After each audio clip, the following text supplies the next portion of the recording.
O CEIP Príncipe Felipe presenta multitude de deficiencias que o converten nun espazo non adecuado para os rapaces que ali estudan. En total, 85 nenos e nenas de entre 3 e 12 anos. Así o denunciaban esta mañán dende Comisións Obreiras. É peligroso porque hai losetas a punto de caerse, porque hai nos cuartos de baño os accesorios están rotos e poden cortarse, porque hai cristales rotos.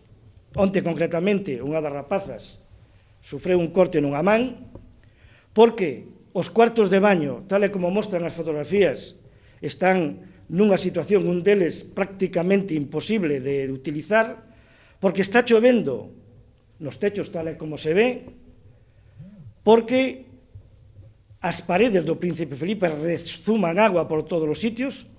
Dende o sindicato consideran inaceptable o estado das instalacións. Eu non creo que haixa en todo Galicia un centro que teña o deterioro que ten o centro de primaria do Príncipe Felipe. Non entenden como a inspección educativa permite unha situación como esta.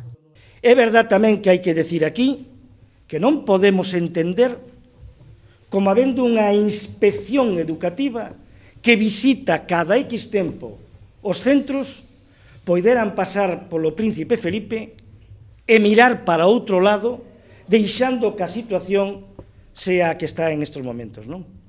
Solicitan á Administración competente que actúe de forma inmediata para solucionar este abandono.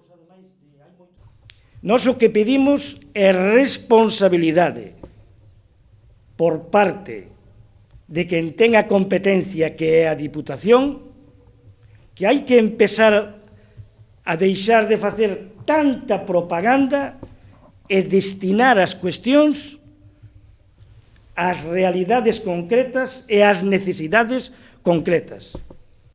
Consideran que esta situación se está permitindo ca intención final de pechar o centro.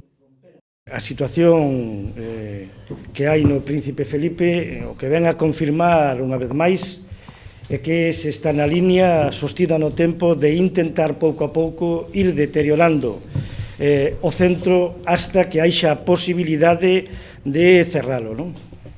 As deficiencias no centro escolar súmanse problemas ca calefacción que afectan a todos os edificios da cidade infantil.